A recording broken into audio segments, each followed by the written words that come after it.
I didn't even know wealth management was a business when I got released from baseball, to be perfectly Mm-hmm. frank with you. I was very influenced by a book I read in the Dominican Republic by former Chrysler chairman Lee Iacocca, who said that in order to be successful in business, a person should get as much education as possible and then do something with it.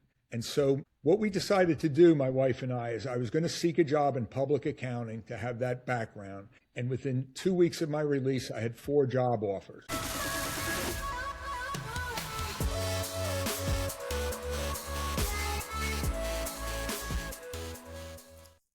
This is the Create Your New Normal podcast. And my guest today is Jack Oujo. He is the author of Too Smart to Be an Umpire and founder of Oujo Wealth Strategies, one of the nation's largest tax-focused wealth management firms. Before finance, he spent 8 years as a professional umpire, advancing to AAA and winning the prestigious Joe Ryan Award as the highest-rated umpiring prospect in the minor leagues. Though denied an MLB spot, Major League Baseball spot, Jack turned the setback into motivation, leveraging his offseason accounting work into a thriving career. He earned the Avantax Top Producer Award for over 25 years, and was the #1 producer for over 10 consecutive years in the last decade. Jack, welcome to Create Your New Normal. It's a pleasure to be with you today, Anthony. I look forward to talking to you. All right, I appreciate it. So your former life, okay, or your old normal, was as an umpire in the minor leagues. Why don't you share with our audience your experience as an umpire? Sure. I officiated my way through college. I graduated from Seton Hall University in New Jersey, and I was greatly influenced by a guy named Ed Sanicki. He played for the Philadelphia Phillies in the 1950s when they were the whiz kids. And he was my next door neighbor, taught me how to hit. And when I went to college, he suggested I try umpiring because he umpired as a hobby. And I thought he was crazy. But I decided to do it, and I ended up liking it. And when I graduated from college, I said to myself, why don't we try out for baseball? They probably won't take me, but I'm 68 years old now, and I didn't want to have any regrets at the age I'm at now. So I tried out, and they took me. They took 15 people out of almost 350. So the odds were low on that. And I started going through the minor leagues and going through very quickly. I only spent 2 years in A-ball. I made it to AAA after my 4th year, which is very fast for an umpire. And they sent me to winter ball 6 times. So I ended up doing an 8-year life sentence in the minor leagues. And when I was done, I had a pregnant wife and no money and ready to go. So, while being in baseball was a really cool experience, I really enjoyed it.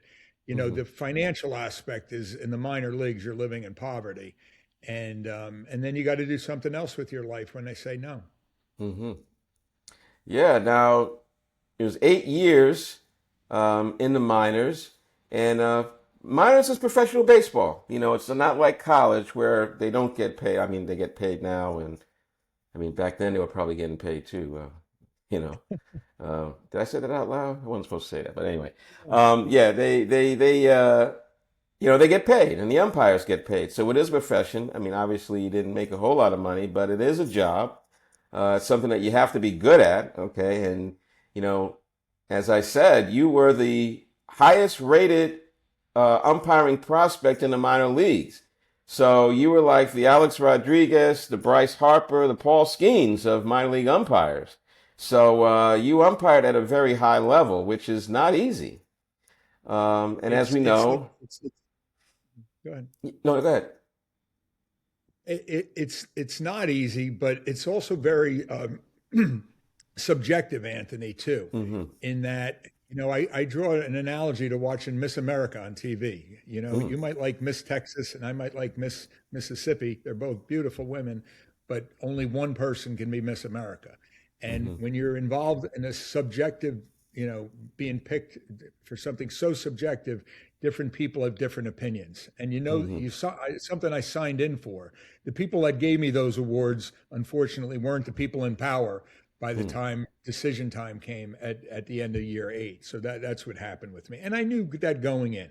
I knew I was involved in a subjective thing, and one person likes you, another person doesn't like you. That's just the way it is, you know.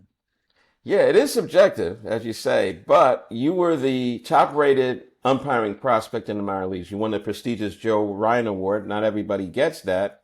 And, you know, well, pretty much all major league umpires come from AAA, right? It's like the players, you know, they come up through the system and they get to a point where they become, you know, quote unquote, true professionals, in the major leagues. So what happened? Why didn't you get picked in your mind to become a major league umpire? In my mind, there was a power change that took place in year 8, and there were new people in power. Barney Deary was the head of the umpire development program. I write about this in Too Smart to Be an Umpire. He was replaced by a guy named Ed Lawrence, who had no experience ever officiating. I think it was a mistake when baseball hired him, and he was out of that job a few years after that. So he was the one that released me. There was a merger of 2 AAA leagues. I was in the American Association, and the league merged with the International League. That took place in my 8th year. And when I went to the league meeting at the start of the season in my 8th year, Randy Mobley, who became president of the league, told us that if you were in AAA for 3 years and the major leagues don't take you at the end of this season, we're going to release you. Wow. And I'm thinking at that meeting, wait a minute, there's guys that I beat to AA and AAA, and you're going to fire me and a couple other people too. And we were released at the end of the season because there weren't any jobs back then. And there's people that ended up getting to the major leagues that I beat to AA and AAA. And again, my life has worked out much better than the major leagues, which doesn't happen for many people. So I'm grateful for the life I have. But at the time, Anthony, it was really tough to take. I mean, it was a really bitter pill to swallow. Yeah, it's really tough because, you know, we think of sports as the ultimate meritocracy, right? You know, the best players get to move on. And same thing with umpires. You probably think you would be graded by the same system. But, you know, just like any other job, you have politics, you have people moving in and moving out, unqualified people maybe being in positions to decide on your career, your future. And you have to go through the same thing. So it's a very disappointing thing at the time. Now, as you said, you came out better on the other side. And let's talk about just your pivot. Now, you were an umpire for 8 years, but you also did accounting on the side. And, you know, obviously baseball is seasonal. You don't work all year round. So, you know, especially if you're not making a whole lot of money, you got to figure out another way to make income for the other times that you're not working as an umpire. So take us through some of the things you were doing when you were not umpiring. Sure. During the minor leagues, the first year I worked for a company called Sealand as an accountant, and I hated it very much in Bayonne, New Jersey. And then I hooked up with a company in New York at the time. It was called Accountants on Call, where they hired people to do accounting work for temporary assignments. And the first company they put me with was a company called Charles P. Young Company, which was a financial printer. And they have since morphed into R.R. Donnelley printing. Yeah. And long story short, they hired me back every off season to do accounting work. I had a very good relationship with the people that worked there. I remember the former Giant place kicker, Pete Gogolak, was a salesman there. He made a 7-figure income selling printing, a lot more than he did kicking field goals for the Giants back then. But they were very sports oriented. And I was very lucky that they hired me back every off season. I mean, I did good work for them and I was making good money. But again, my off seasons, when people think of the baseball off season, they usually think of September, October. My off season was around Thanksgiving to March because they kept sending me to winter ball every year. So I did my regular season plus an extra 2 months in either Florida or the Dominican Republic Winter League. So, but I didn't realize at the time, Anthony, but I was getting very good experience. Remember, they had me set up the work papers for Deloitte, and I was learning corporate taxation. So unlike other umpires who are probably driving a truck for UPS or doing something like that, I was doing good quality work in the wintertime.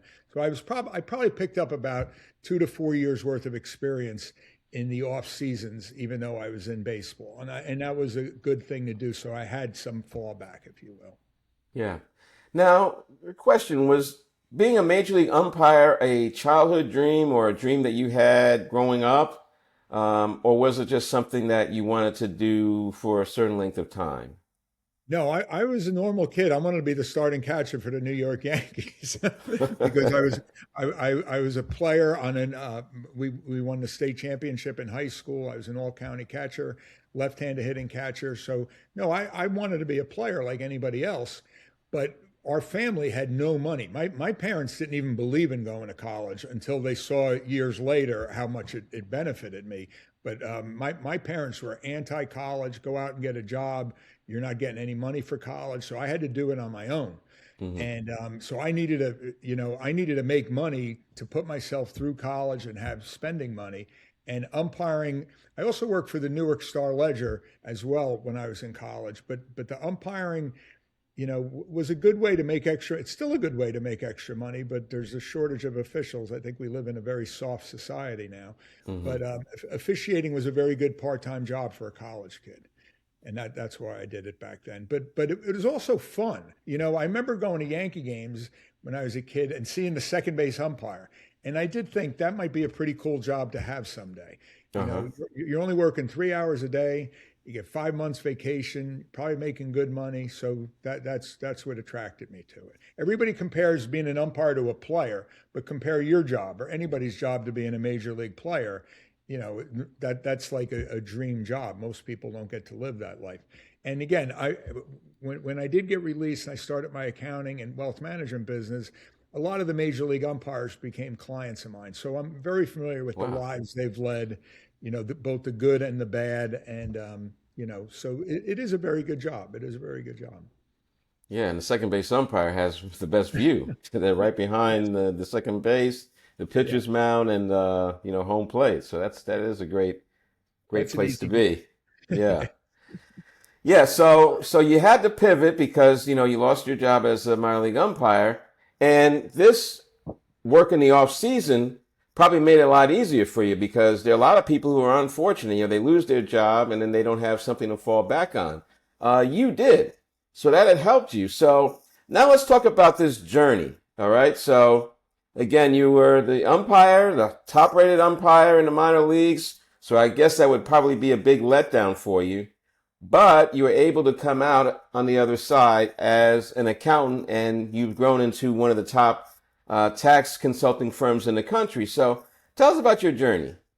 Yeah. So, looking back, we did a very smart thing, my wife and I. We came up with a plan where I would go into the abyss, if you will, for about 4 or 5 years, re-educating myself and getting a lot of training.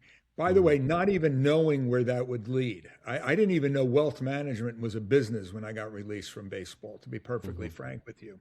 I was very influenced by a book I read in the Dominican Republic by former Chrysler chairman Lee Iacocca, who said that in order to be successful in business, a person should get as much education as possible and then do something with it. And so, what we decided to do, my wife and I, is I was going to seek a job in public accounting to have that background. And within 2 weeks of my release, I had 4 job offers. One was from Ernst and Young, and they hired a 30-year-old minor league umpire to work in their tax department.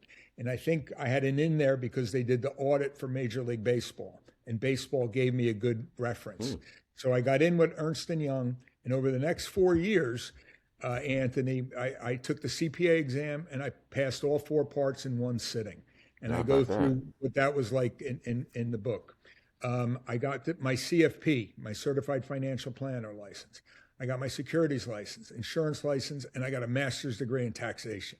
Hmm. So I did that for 4 years, making no money. And then I met a partner, Brendan Pearson. We started an accounting firm together and we discovered wealth management. We actually were influential in trying to get the state of New Jersey to change the law where CPAs could accept commissions for investments because the business we went into wasn't even allowed back then. Okay. CPAs doing wealth management was very taboo. But when we combine the accounting and tax business with the wealth management business, the business just exploded. It just took off. And Brendan and I started the business. We had no money. We borrowed on credit cards. We took cash advances on credit cards, which sounds insane to get the business going. But we did what we advise other people to do is we made a written plan using math. We projected out income and expenses using different scenarios. And we figured if we could pick up 1 or 2 clients a month for 2 years, we would be off to the races. My wife, Eileen, worked for the Attorney General of New Jersey as a paralegal. So she had a steady income coming in. And she also had health benefits that we used in the beginning. So we took advantage of that. But we also had 2 children within 17 months. So I was really motivated to try to make a good living, knowing I had these mouths. I had a boy and a girl living in the same bedroom for 4 years. And, my income, I try to be honest with people. My income was probably $40,000 to $60,000 a year for about 4 or 5 years. And then when the business took off, it grew to about $200,000. And I would say within 7 years after I was released from baseball, I was making more money than the highest paid umpire in the major leagues. Okay. Wow. But there was this going back to zero, starting fresh. Okay. Not trying to take shortcuts. And I think a lot of people that are in professional sports, when they get out of the game, if you will, you almost feel like an entitlement, like, hey, I did something with my life. I worked hard. And therefore, I'm going to start at the top of my next profession. You often see it with somebody being an announcer, let's say. I decided I'm going to go back to zero and I'm going to start fresh. And it was very humbling being at Ernst & Young, I'm 30 years of age, but they're hiring these kids out of college that are geniuses and they're overachievers. And you get humbled. You get really humbled in the beginning. Oh, yeah. And then, but on the other side of that, as I was going through it, Anthony, you're passing the CPA exam. You're back on a college campus again. And it was invigorating. Every time I passed the test or finished a class in school, I'm like, I know this is leading to something. I don't know what. And then, to have this business, the way it flourished is just unbelievable. Like my wife and I are so grateful because we never expected this after my release from baseball. We've had an amazing life afterwards. That's great stuff. You made some great points there just about starting from zero and being humble. That takes a lot, especially as you get older. You said that you were about 30 when this happened. So it's very easy to feel like, okay, I need to be at a certain stage before I even start. And to be willing to start from ground zero is a great quality. Not everybody has that. So that's great. And also relationships, just your past work as an umpire, you got good reference from Major League Baseball. So even though you're starting from zero, at the same time, you are starting from experience. And that experience and those relationships that you had built over time also can help you to get started a little further along. And it can give you a lot of confidence that you can take this next step. Yeah, I know when I started my business, all the at one time, a third of the major league umpires used me for their taxes and investments, if you will. And that helped me get started. And then I was very aggressive. I taught night school. I joined the Chamber of Commerce.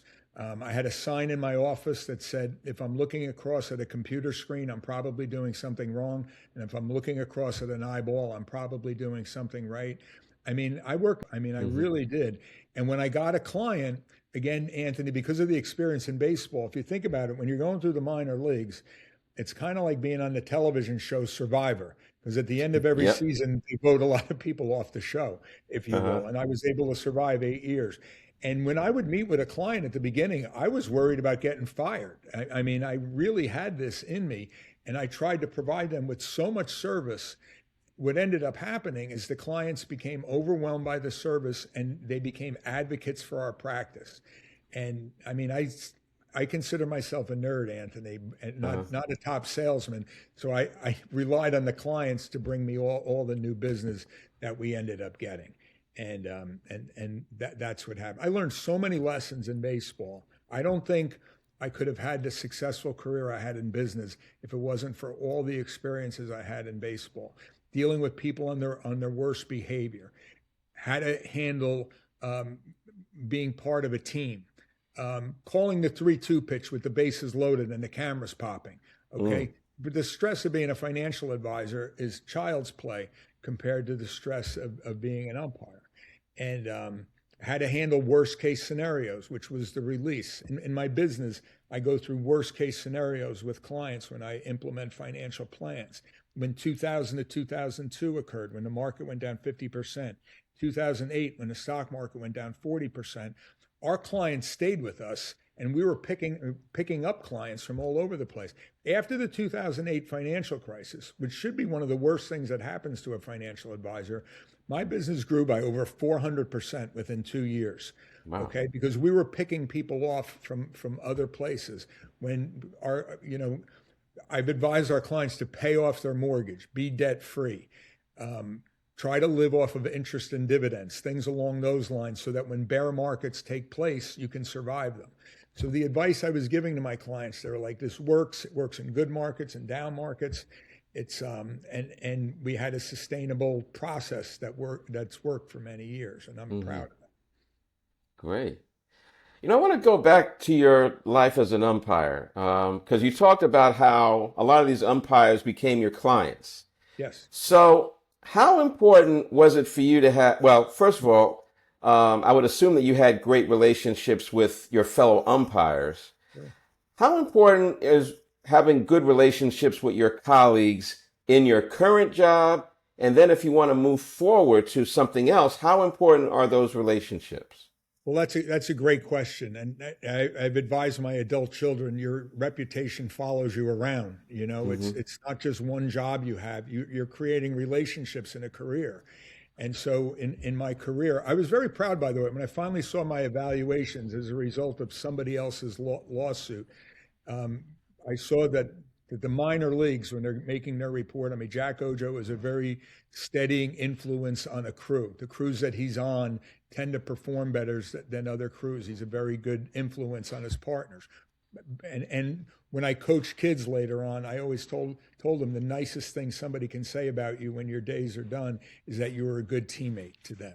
So I think whatever business you're in, you need to create relationships with people, because that follows you around. It follows you around in everything that you do. And when things go bad and you get fired from a job, or it's time to move on, you need to call in your friends and say, hey, I'm out there, I'm available, to get advice. Maybe they can help you get a new start. I think it means everything. I think it's just part of living a well-lived life, is having great relationships with people. Yeah, great relationships have helped you. I know you've touched on it a little bit, but let's talk more about this transition, because many of us who want to reinvent ourselves, we feel like we're starting from we're starting from ground zero. But in reality, we're not, because there are things in our past that we've done that usually help us in our next walk of life.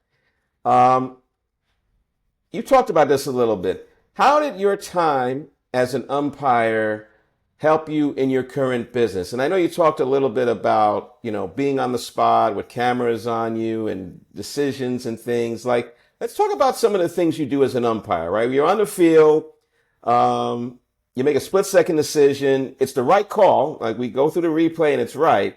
But the player or the manager comes at you in a certain way. Like, how do you handle a situation like that? And how does that translate into, what somebody will do or what you've done in your business?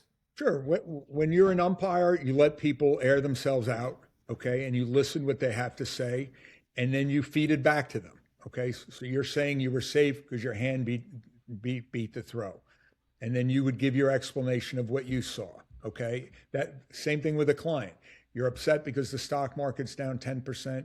You've worked your butt off to have this money, and now you find yourself with 90% of what you had 3 months ago. How do we handle that situation? It's the same thing. Learning how to handle those disputes with people, or controversial situations without taking them personally. Okay. When I taught new people coming into our office, I would role play with them. Client says this, when this takes place, here are different ways to handle those situations where we live in a very, again, I said it before, we live in a soft society where people take things personally, if you will. And I'll give you a quick example of where something is nothing personal. And I tell stories like this in the book. There was a player, an ESPN announcer named Mike McFarland, drafted by the Kansas City Royals, number one draft choice. His first at bat, he's in Double-A. They put him right in Double-A. Hits a double. Okay. Next pitch is a fly ball to center field. He tags up, goes to third base. I'm the second base umpire, and he leaves too soon. Okay. The second baseman makes an appeal. I call Mike out. His manager now has the number one draft choice in baseball. Okay. He comes out and says, "Your horse, Jack," and he's thrown out of the game. Okay. He's doing that to show his player that he loves him. Okay. He doesn't know if I got the play right or wrong, but he's showing his player that he loves him so that he plays harder for him. And I remember when Tommy Jones was a manager, I said, "That really hurts, Tommy." And I ejected him from the game. When the game ended, I went up to Tommy and asked him if he could carry our cases to the next town. And he said, "Sure, Jack, no problem."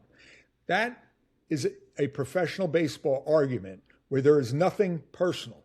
Taking that what he said to me is nothing. Now, another person could say, he said, doesn't he realize how hard I'm working? I'm out here trying to make the best call possible. Okay. His runner did leave too soon. They can see that I didn't think any of those things because I knew why he came out.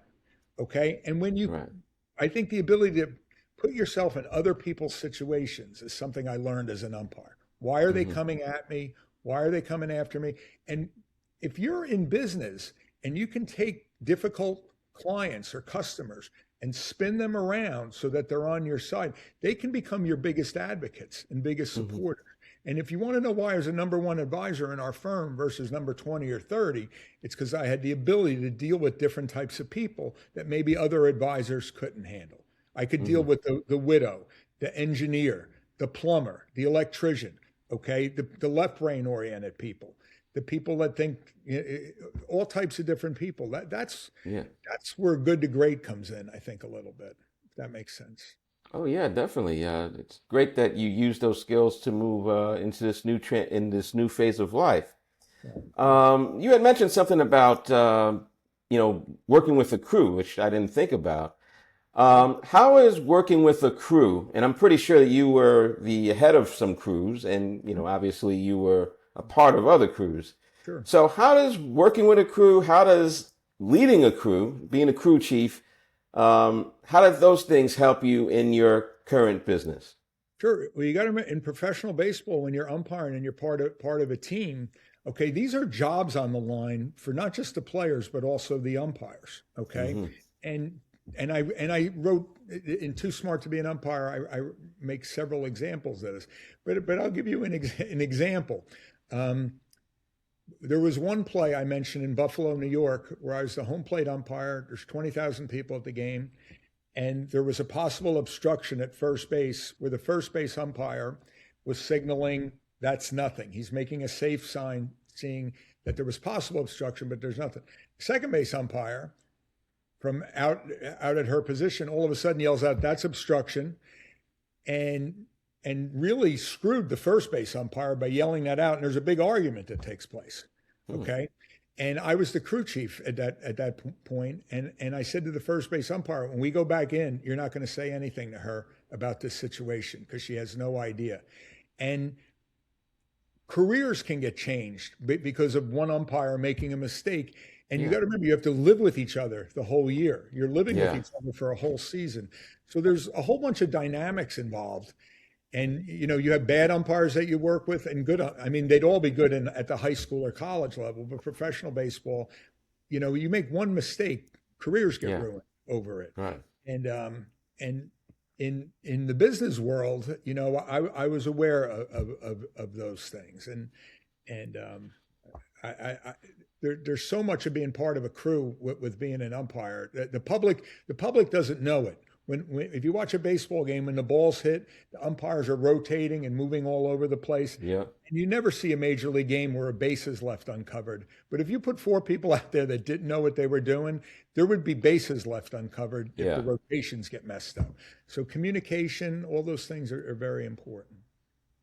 Yeah, it's funny you mentioned about errors in baseball, in any sport, and accounting. There's not a lot of grace. Right. So you make one mistake, it can lead to a lot of other things. It has a very big domino effect. So, Mhm. yeah, umpiring and accounting, very similar. And I'm an accountant by trade too. I love golf, so you and I have a lot of things in common. Let's talk Golf about your book. doesn't love me back as much as I love it. That's my problem. Yeah, and again, you make a mistake on your swing, Sure. it can have a big effect. Yeah. Um, let's take a break. Okay. This is the Create Your New Normal podcast. Anthony Quinones is your host, and Jack Oujo, minor league umpire turned tax titan, is my guest. And we'll be right back after this. Thanks for joining us today on the Create Your New Normal podcast. And if you're serious about creating your new normal, register for my free masterclass, the 5-step process to successfully create your new normal, at createyournewnormal.com. That's createyournewnormal.com. All right, now we're back. So let's go into your book. Your book, let me get the title right, is titled Too Smart to Be an Umpire. Right. Now, you can correct me if I'm wrong, but I think I read somewhere that this title was born through a conversation you had with somebody. Like somebody actually told you that you're too smart to be an umpire. Is that true? That's absolutely true. Originally, when I started writing this book, Anthony, it was always called Plan B. All the files are saved as Plan B. And then the publisher and the editor said, there's a million Plan Bs out there. We don't know the title of your book yet, but that's not going to be the title. And I told a story in my last year in baseball where I was umpiring at the old Rosenblatt Stadium in Omaha, Nebraska, where they played the College World Series. Yep. And I had the Omaha Royals, and I was the home plate umpire. And Barney Deary, who was the head of the umpire development program, who was pushed aside during this power change, was at the game along with Dick Butler, who was supervisor of umpires for the American League. And they came to a game and took us out to dinner afterwards. And nobody's mentioned anything about the game until I brought up the subject. And I said, Mr. Butler, I've been in the minor leagues 8 years now. I was wondering if I can get an evaluation and find out where I stand with you guys. And he goes, sure, Jack. He goes, I think you called a really good ball game. He goes, I only disagreed with one pitch out there. He goes, you did a really good job. He goes, to be perfectly honest with you, I think you're too smart to be an umpire. and I went, excuse me? And Barney Deary, who really liked me a lot, looked at me like, I don't know what to frickin' tell you, Jack, but this came from Major League Baseball, not from me. And so the book, in the book, it's kind of implied a little bit. I talk about arguments with minor league managers. I had this idea that minor league managers were smart on the rules, and turns out they have no idea what the rules are, and they could have sued their English teachers for malpractice, the way they butcher the English language. But I mentioned that, and that's where the title comes from, though, Anthony. All right, that's a great title. I look forward to reading that book. It sounds very interesting. Now let's go. If I can interrupt you, Yeah, sure. The reason why I wrote the book is because in the business world, I have a lot of respect, and that means a lot to me from my peers and in the industry. But not many people in our industry have any idea where a lot of my ideas came from. Mm-hmm. And I know people love baseball, and that's why I wrote the book, because it's a lot about baseball, the war stories, what goes on in the minor leagues, which I don't think the public is really aware of, because everybody that's read this book said, I have no idea that's what took place. And then how you start a business, how you grow the business, and how you finish the business is all in there. That's why I wrote it, and I'm very happy with how the public has received it. Great motivation too. Yeah. So let's go into your new normal. Okay, so we're a minor league umpire. Now you're a tax consultant, and you have one of the largest tax consulting businesses in the country. So tell us what your new normal looks like. I know you've talked about some of that already, but why don't you take us through what your new normal looks like? In my last chapter of the book, I talk about, when you've lived a purposeful life, you have to know when it's time to pass the torch. And I spent 20 years mentoring people in my office. Jason Gordon, who's 37 years of age and has worked in our office since he was 16, and Anthony Sandemersky, who's worked in our office about 10 years. And I've had them sit in on meetings with clients, and they've taken over the business. I sold the two of them the business at the earlier part of this year. I had them run the business for the last 2 years, right, where I had the time to write Too Smart to Be an Umpire. All of the clients have stayed. The transition has gone tremendously well. I am so proud of them and the people that work in our office. We're up to $900 million under management, and I'm there if they need me. But I'm sorry to say they don't need me very much anymore. But I was, you think about, and they still have the name Oujo Wealth Strategies on the door. But when you're creating a business that's star-based, if you will, a lot of business owners are wondering, how do I ever get out of this thing? When people came to see Oujo, right? So I've worked on this for the last 10 or 20 years on this transition, and it's gone really well. So my new normal now is I have 3 children, each of whom had their first child. So we've had 3 grandchildren within the past 10 months, and pickleball, golf, podcasts, and trying to give back to help other people. That's my new normal now, Anthony. Oh, terrific. And congratulations on the 3 grandkids. That's a great accomplishment.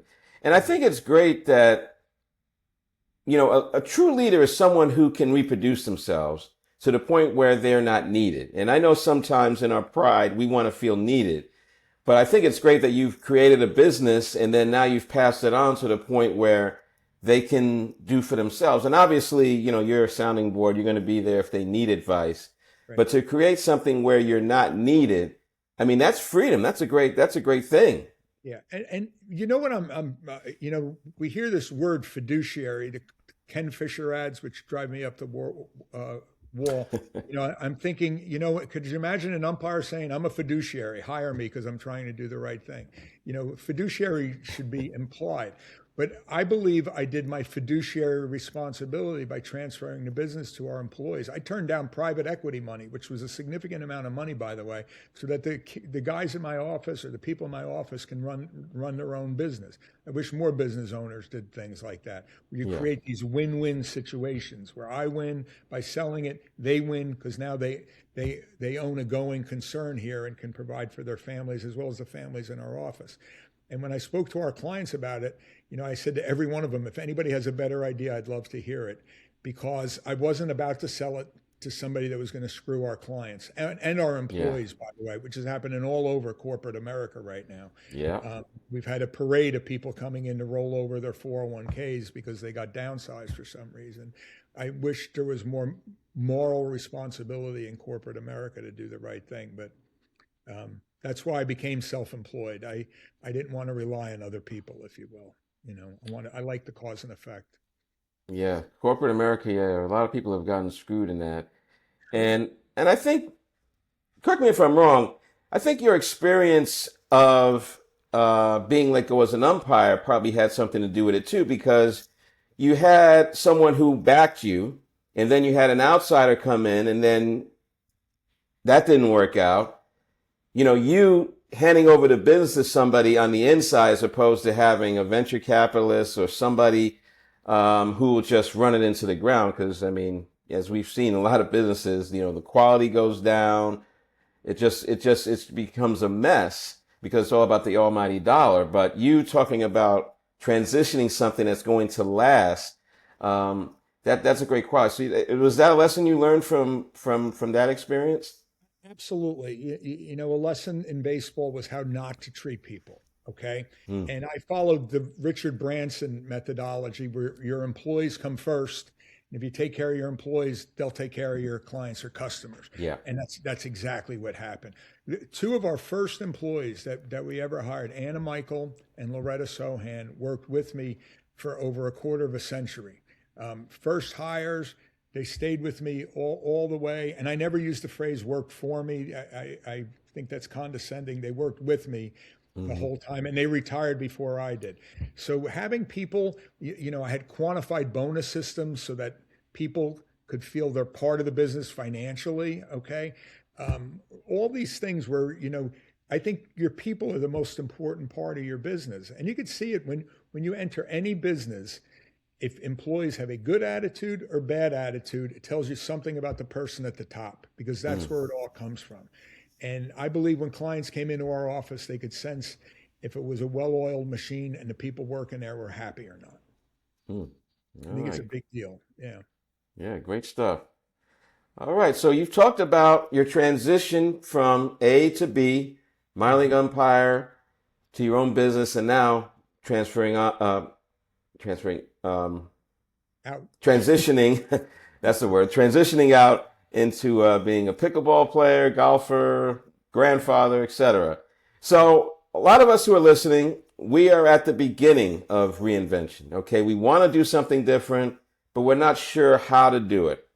And we don't want to overwhelm them with a whole bunch of steps. So why don't you tell our audience what is maybe the first step from somebody pivoting from their A, where they are now, to their B, where they want to be?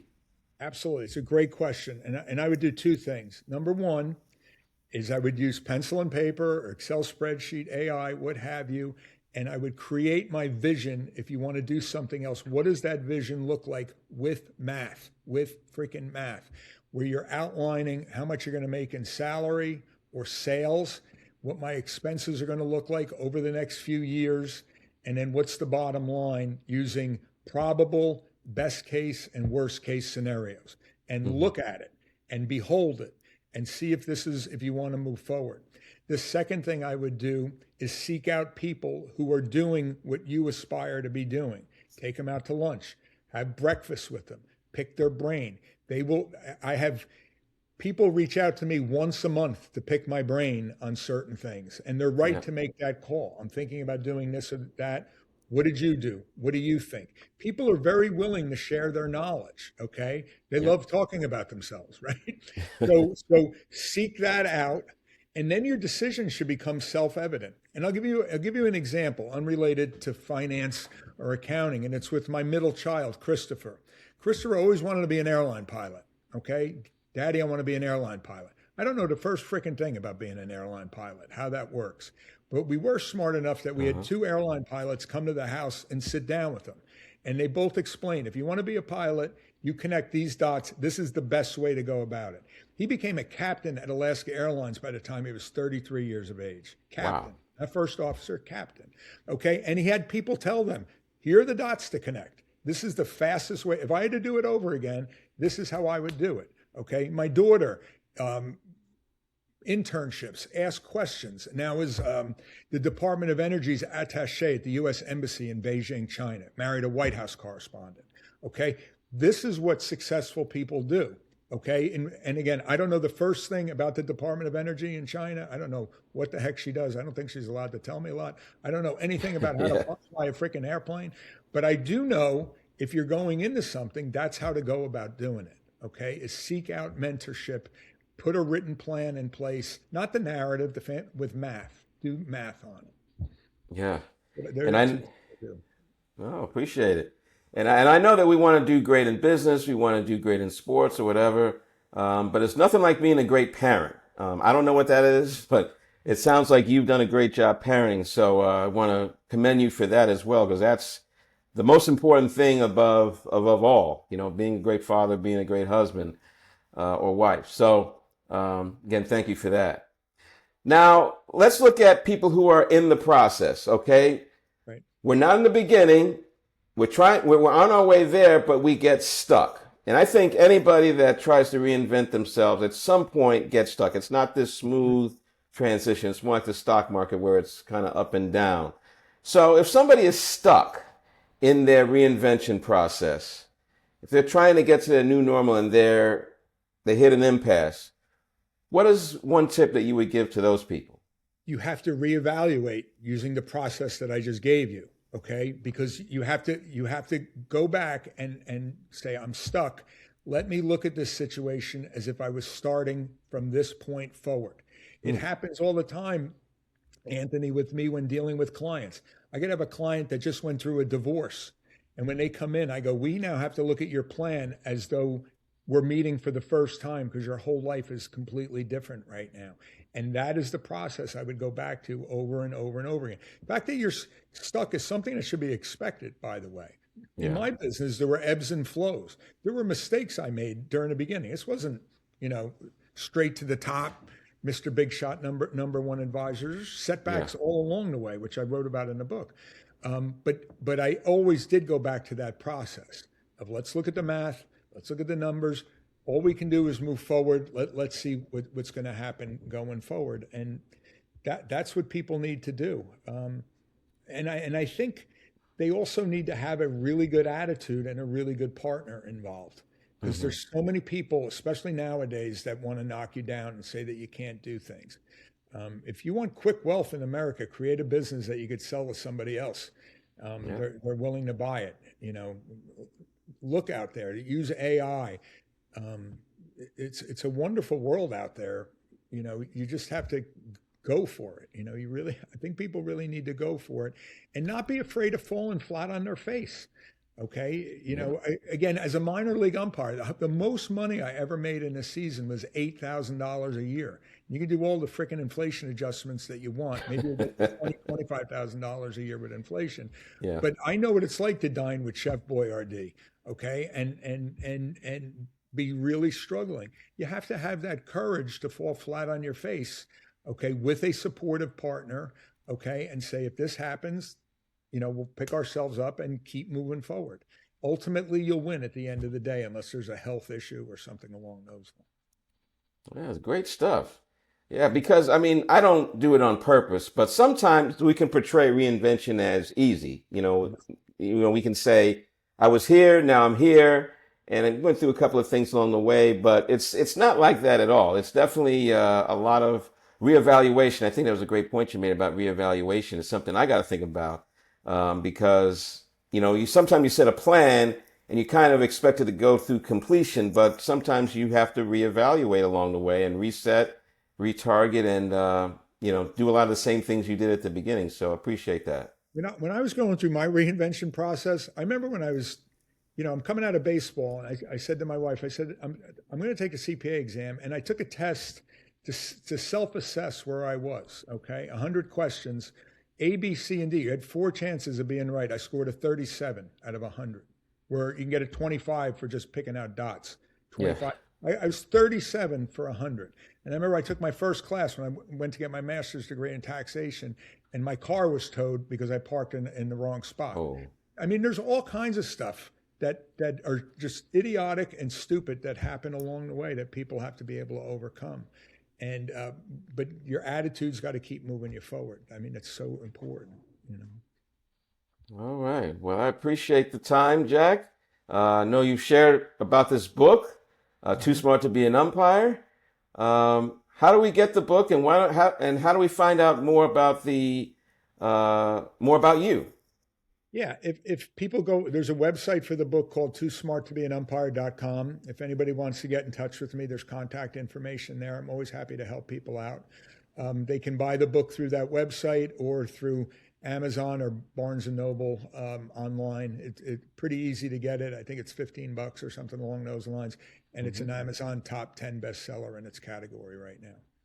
How about that? All right. And your business, well, it's not yours anymore, but how do people know about the business that you started and built? Yeah. If they go to Oujo Wealth Strategies, Oujo wealthstrategies.com, all the information is on there. Jason and Anthony and Marianne, everybody in the office are doing an amazing job. If anybody has $100 million out there, we have $900 million under management, and they're looking to get to $1 billion. I'm saying that tongue in cheek, but we're at about $900 million under administration right now. And, all from referrals. We never bought a client, all from client number one referring other people out to other people. So they can find out about us there. And those guys do a great job. All right. Well, let's get to that billion. All right. So Oujo Wealth Strategies.com. Yes. All right. Well, I know that, you're going to be enjoying pickleball, golf, your grandkids, and also the legacy that you've built over all these years as an umpire, as a wealth strategist. So I want to wish you luck in your future endeavors. And thank you for being a great guest on Create Your New Normal. Thank you, Anthony. I really enjoyed it. I think I could have spoken to you for hours. It was a lot of fun. Thank you. Oh, yeah, I appreciate it. Okay, that is Jack Oujo, minor league umpire, wealth strategist, and author of Too Smart to Be an Umpire. Thanks for joining us today on the Create Your New Normal podcast. And if you haven't already, please subscribe, share, rate, and review this show on YouTube and Apple Podcasts. And if you're serious about creating your new normal on your terms, not someone else's, register for my free masterclass, the 5-step process to successfully create your new normal, at createyournewnormal.com. That's createyournewnormal.com. Well, that's all for now. Until next time, I'm your host, Anthony Quinones, inspiring you to create your new normal. Take care and God bless.